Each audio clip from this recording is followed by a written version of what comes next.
digital transformation. It's just mean that the digital means that we are starting to use software that we can have to which we can have access on the internet. And transformation means that we were not using it before, so we transform our operations from an operation that is analog, like your return, etc., to digital. Welcome, friends, to the Entrepreneur Speaks. I'm your host, Kofi Anyumedu. Each week, I host an amazing entrepreneur on their journey, successes, and challenges. It is my hope that we'll learn from their experiences as we all work towards living a life of passion and purpose. My guest, Diogène Ntirandekura, is an entrepreneur, digital transformation consultant, an author, and a podcaster living in Montreal, Canada. He is the product of 3 countries. He was born in Belgium, has Burundian roots, and is today a proud Canadian. He started working as an information technology consultant for IBM Belgium and was involved in several international SAP implementation projects. In 2013, he left Brussels to Montreal. He currently runs a consulting agency by name ERP Happy. He joins me today on the Entrepreneur Speaks podcast. In this episode of the Entrepreneur Speaks podcast, he will tell us his journey as well as his setting up of this agency, the useful lessons he's picked up, as well as offer pieces of advice for entrepreneurs and will-be entrepreneurs. Welcome to my show, Diogène. Hello, thank you, thank you for having me, Coffee. I'm very happy to be at the Entrepreneur Speaks podcast. You're most welcome. So let's get to know you some more. Please tell us a bit about yourself and how your childhood was like. Yeah, so I am born and raised in Belgium, in Brussels, and also my roots are from Burundi. So maybe part of the audience could notice that when they will see my last name. And since 7 years now, since no, almost 8 years now, I live in Montreal, Montreal, Canada. But yeah, most of my life I have lived there in Belgium. 2 sisters, 1 brother, and kind of a middle class immigrant family in Brussels. And through education, I could try to have the career I wanted to have. Very interesting. Yeah. I was reading about you and I came across the fact that your parents came to Belgium as refugees. Is that the case? Yes. Yes. Yes. Oh, okay. Several decades ago. Yeah. Oh, okay. And what is the story they told you? We are very interested. How was Well, the journey like to Belgium and how were they received in Belgium? oh, okay. Overall, it's mostly because they fled a difficult situation in Burundi at that time, and how it was more a little bit like most of the African parents that left Africa just right after the colonization. You arrive even though you can have a certain diploma that you have in your country of origin. It's not necessarily recognized, so you still have to do the job that maybe people will accept that you do. So you will help And I'm not saying that those jobs are not interesting, but a lot of jobs that were provided to immigrants were working in the hospitals, being taxi drivers, um, trying to sell things door to door, stuff like that. So a lot of that were the type of jobs that were where immigrants could work, and that's what my parents have done. Okay, okay. But that's very good. They were able to do that and bring you up to become who you are today. And that's very inspirational. Ah, yeah, yes. Now let's get to know a little bit more about ERP Happy. Yes, what is the company about? What do you do? So tell us a bit about the company and what services do you offer? So ERP Happy is a digital transformation company. The reason why it is called like that is because on one hand, ERP is kind of the expertise, the type of service that is provided. So as I said, digital transformation, and I will explain it a little bit later. And Happy was a kind of I wanted to make a kind of funny reference to the fact that we need customer happiness for success, and not only just deliver the implement the software or implement the CRM and just say bye bye to the customer, to an unhappy customer. So and also because a lot of information technology companies, you will see their names in the names. From what I have seen, I think now it is changing, but from what I have seen, you would see the names that contain the words like technology, solutions, services, cloud, etc. I like it, but I wanted to be a little bit original and put a positive emotion next to a technical jargon like ERP. So ERP stands for Enterprise Resource Planning, and Enterprise Resource Planning softwares are softwares used by companies to run their operations. So if you dissect a company, every company has the same components, whether you're one or whether you're 1,000. You will have production, so manufacturing. You would have sales, you would have purchasing, you would have marketing, you would have human resources, you would have finance. You can manage all those aspects of your company through different softwares, or on Excel files, or Word documents, or not managing it at all will be how can I say that, a mistake. But you can also manage all those aspects of running your company inside the same software, and that same software is called an ERP. And what we do is that we help companies to select, to implement, and to use enterprise resource planning softwares. We also focus on more on the sales side of a company, for which we work with the HubSpot CRM. Oh, okay. That's very interesting. So what's the story behind the setup of your consulting agency? Well, it's a little bit my story. It's difficult to it's difficult to distinguish both at the moment, because I Sure, I, sure. I So I give us started that it. story. Yeah, I basically I started in B2B consulting, in digital transformation consulting, completely randomly. Honestly, what I did is that I um, I finished school with a degree in business. It was more international trade, and I wanted to. I applied for IBM Belgium in sales, so to be part of their. They had kind of a sales school for young graduates, and I noticed that I made a mistake when I arrived, because it was actually consultant that they were hiring, and I did the different the business case interview, and then I made another, I think two other interviews, and then I got an offer to work as a consultant, either with Oracle or SAP.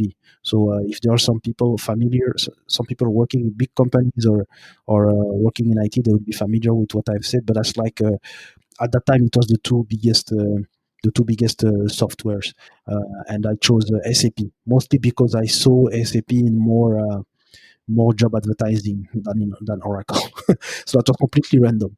And in Belgium, from Belgium, I worked mostly on international projects, so projects that were for the full of Europe, or that were completely international, with teams in Asia or teams in North America. And I worked then for IBM and Deloitte Belgium. Then I moved to I decided to so that happened during 6 years, and then I decided to move to Canada, and there I worked as well for Deloitte and another small and medium business company. So the main thing I think that I want to say that led me to decide to become an entrepreneur. So first is because I had that a little bit in me that I wanted to try something for myself, but also because when you work in big companies in big project, you have an impact, but your impact is pretty limited unless you're really in a leading position or project management position in those projects. So I wanted to also impact customers in another way, meaning instead of being just one part of a huge machine that is a huge project. In which we implement a new software for a client, I also wanted to look at software that are maybe smaller, and maybe not necessarily clients that are smaller, but software that are smaller, meaning that the scope of the project, the timeline of the project, the budget of the project are all more manageable, and the decisions that you do, the design that you do for the clients, you have a little bit more impact on that. So that was one thing that pushed me to try to create my own company, and that happened in the Wait. 2017 actually. So we are talking 4 years ago. Oh, okay, okay. So you've been running this since 2017, right? Mhm. So, okay, all right. So how has the journey been so far? Yeah, so I must say, and it's something that people that are listening need to know. I was very afraid, meaning that I've always used to get a salary, after 1 month or after 2 weeks. I knew that I do some work, and then at the end of the month, or at the end of 2 weeks, I will get a salary. All of a sudden, I had nothing. I had no. I resigned from my employer, and I had no clients lined up. So I had to think about how I will find a client, and it took me a bit, almost 2 months to find a client, and that was actually for a pretty big SAP implementation. So ironically, I was again kind of a part of a big project, but that actually also provided me quite some lessons as well when you are on your own. So at the start, between now and part of last year, I was alone, meaning that I was working on implementations, SAP implementations, but I was a kind of a subcontractor for other bigger companies. So my first kind of client was the IBM company, the part of IBM that is in the province of Quebec, and I was with a lot of other people. I was one of the subcontractors working on a big government project, and some of the things that I learned is learn a lot, understand how to do your pricing, understand how to look at the terms of your contract, understand also that all the work that you do, all the relationships that you build, other clients that you meet, there are potential referral partners for afterwards. So these are things that I understood a little bit. I understood their importance while I was an entrepreneur, an independent consultant. Oh, okay, all right. So let's try to get what the experience has been so far. So what were some of the mistakes you made when you started? Can you share some of these mistakes with us? Yeah. So one I referred to, for example, a price. I think that was important to think about, and not only the price just for the amount, but also price in terms of the the conditions. So for how long do you set your price, on which requirements are tied to the price that you offer. That was one of the mistake. Another mistake is to how can I want to say, kind of client ownership, the importance of client ownership. So if you are, and it happens a lot in IT, in the IT industry, is that you can be a subcontractor of another company, and you both partner to serve a client. You have to be careful, because the client ownership, the the ownership of the relationship with the client is owned by the first person, the first company that does the sale. So, for example, in the project in which I was, the company that made the sale was obviously IBM, and I was the one serving. I was subcontracting for IBM. So, what it means when I say client ownership, it means that afterwards you have to be careful if you want to, for example, mention that this client is one of your success stories on your website. You have to contact them. You have to know that you have the right to do that. Um, another thing is the type of networking. So I used to do a lot of networking since I arrived in Canada, but my networking was not necessarily targeted. So it's good to do network and know a lot of people in different industries, but it's also good to know some people that will help you for specific issues for your business. So I'm thinking of issues such as maybe your finance, your marketing. It's good to know people that have the expertise that can help you later on when you want to grow your business. Very interesting. So, you've given us an overview of some of the mistakes, the challenges, and some lessons you've drawn from your journey so far. Are there still other challenges you face so far in business? And what are some of the lessons you've picked up? Yeah, one of the challenges maybe marketing. Um, I don't know if it is how it is in Ghana, but um, IT IT consultants or B2B IT consultants are generally not people that are keen on doing a lot of marketing. They could see it, either they see it as an expense, or they also think like, okay, I'm not good to talk about what I do. I can only tell you what are my certifications, my technical knowledge, but I don't need to write or to publish a story around it. So marketing is something that is important. So 2 years ago, I started to do a few videos on LinkedIn. I don't know if you know that platform. It's a professional professional social media, and since last year, I do write or publish consistently content on that platform. And I know that there are not many people from that are IT consultant that are doing it, and I do think that it is something that will be more and more important in the future. And to me, that was something that was important, because I want to acquire clients in another way than just through the normal channels. So for example, again, I will give you another thing of the reality here, is that for a lot of IT companies or IT consultants, they will get they will get clients, or they will get projects through other bigger consulting companies or recruitment companies. And I do think that working with other big consulting companies, it's completely okay. Recruitment companies, I think it's healthy as well, but it depends on the situation.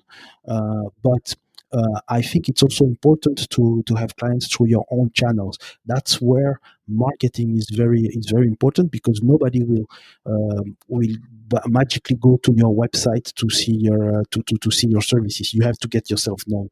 So that's why I last year I decided to publish more content on LinkedIn, and also to start actually my, as you do now, my podcast, which is on B2B consulting.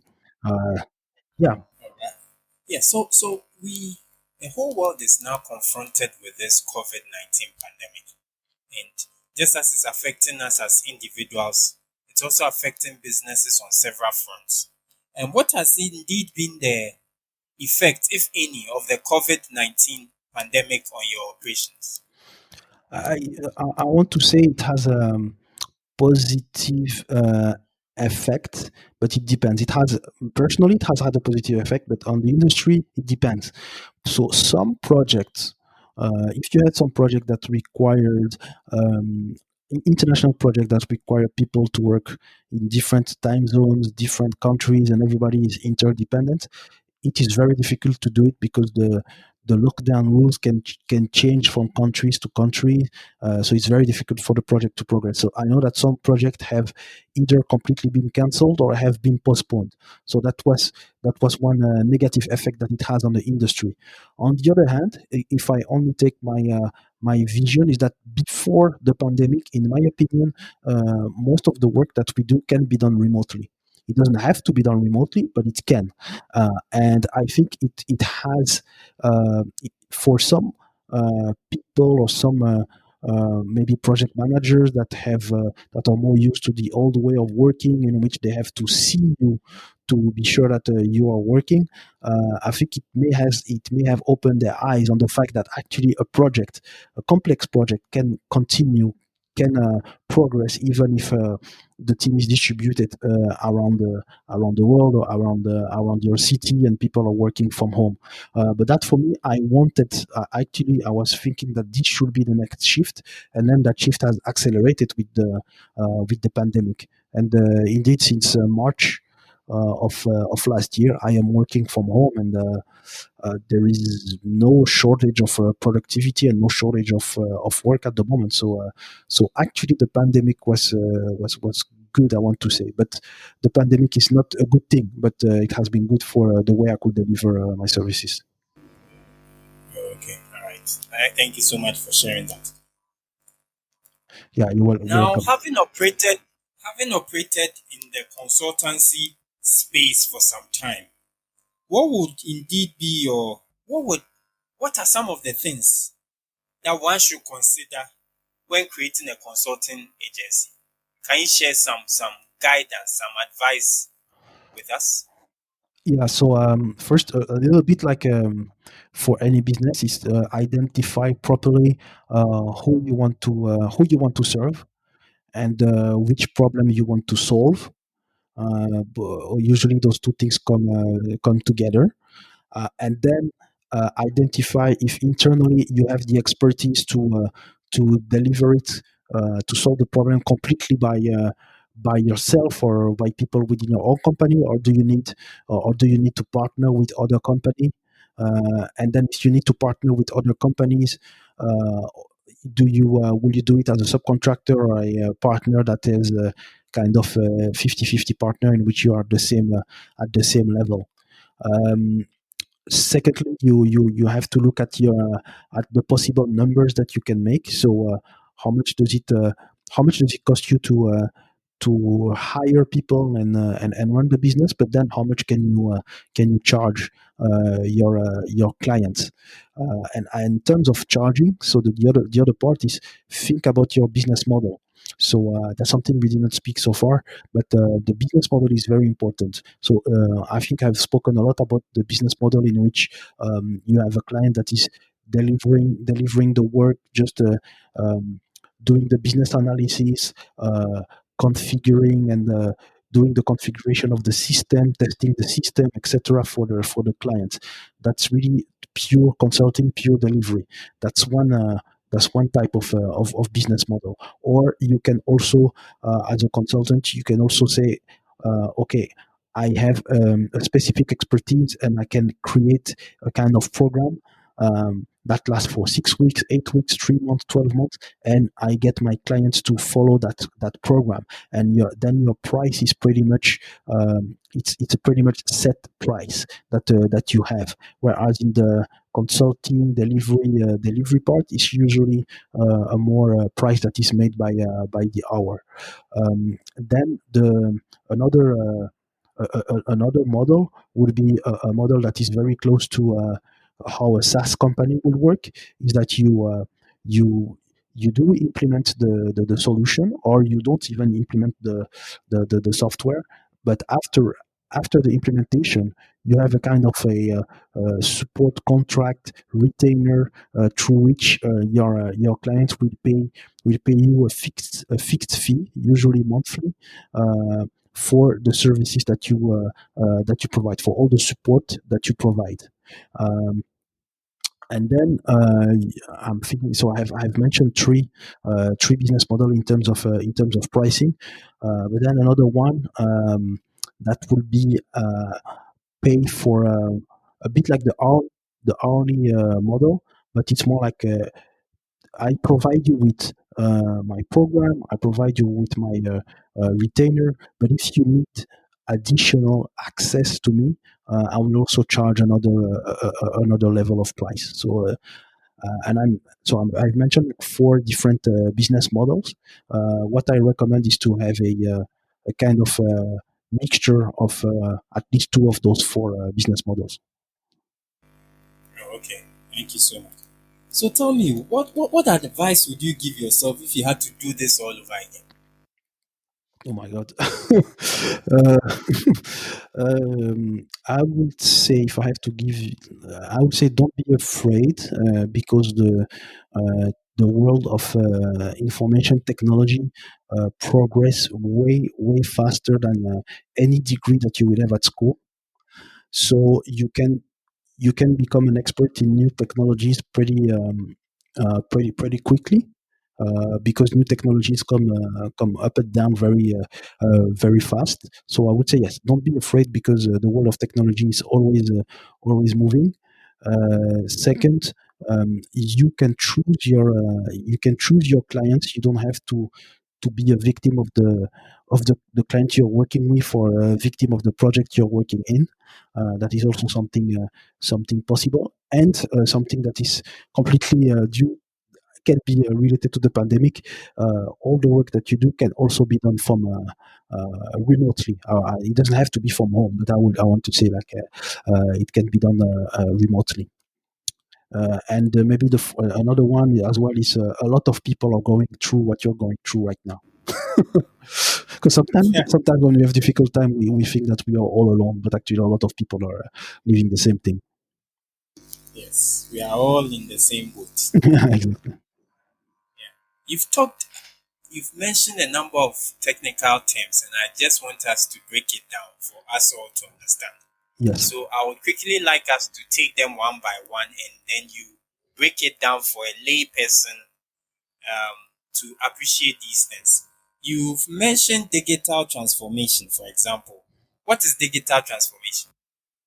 Yeah.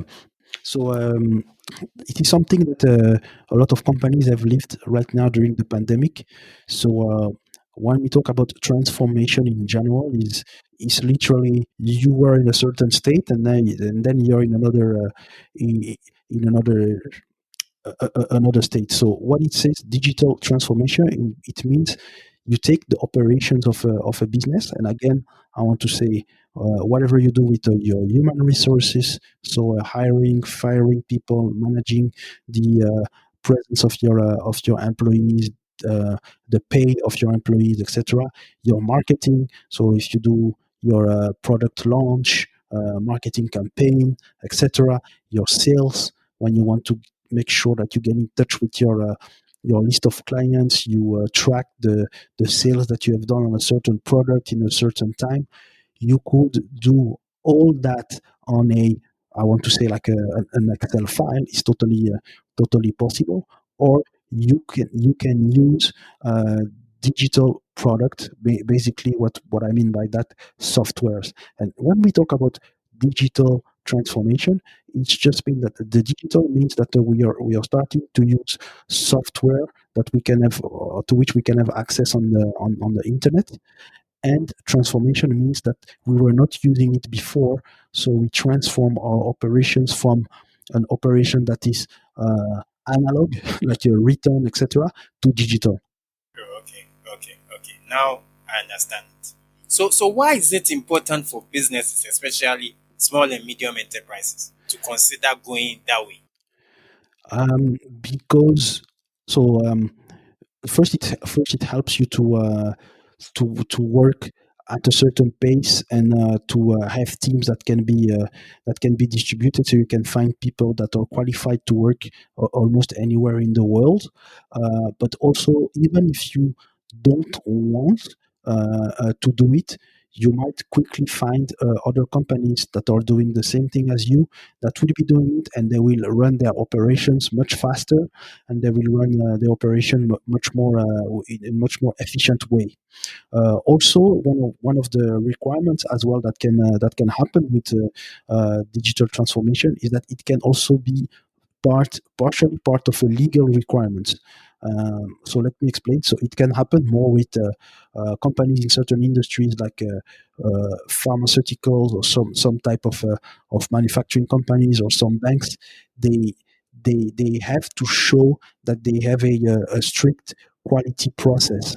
And for that, usually you use a combination of, yes, paper, but also software that ensure that the data that you enter has not been just handwritten by someone at any time. You have a clear a clear repository of information in which you say that okay, I have produced this vaccine. If I can use the example now, I've produced this vaccine in November 2020, and that has been approved by Mr. X, Mrs. Y, at that date, at that time. Uh, Softwares are also used for that, for legal requirements, so that can happen as well. So yes, I would say there's competitiveness. It could be legal requirements, but also just overall business efficiency. So you've talked about it and its importance. If my listeners want to consider transforming their businesses digital, what indeed are some tips you can offer them to consider when they are looking at transforming their business digital? Yeah. So first, uh, look internally at what is your main pain point. So what is taking too much time at the moment? Are you always spending way too much time looking at your invoices with your suppliers? You don't remember what you have paid a certain supplier for a certain service or a certain good. You cannot follow up with your salespeople, so you don't know at which prospect, so which salesperson work on which prospect, and at which stage of the sale they are. You don't know exactly your periodic numbers, whether they are sales, purchases, or also human resources or equipment. So whenever you have to spend a lot of time to look for information, that's one sign where you need to digitize uh, part or all of your business.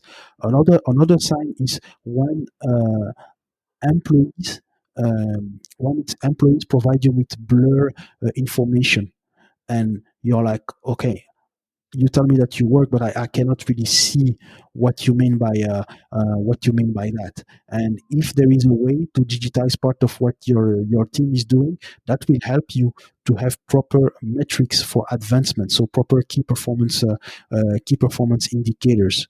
The other, and again, the okay, I want to answer the question properly. Huh? You ask what they should look at. So yes, then the other thing is look as well at your the kind of demographic that you have in your company. So do you have people that actually, there are people that prefer to work with digital digital softwares, or people that don't like to work with that. Also, look at the fact whether or not some of your employees have to work on desktop, mobile, or one of the two. So all of that can be factors that will influence you in terms of deciding to go on a digital, on transforming your business digitally, and then also choose which software you want to use. Very interesting. We are just about wrapping up our conversation for today. Mhm. But where do you draw your inspiration from? What really drives you to do what you're doing? A very good question.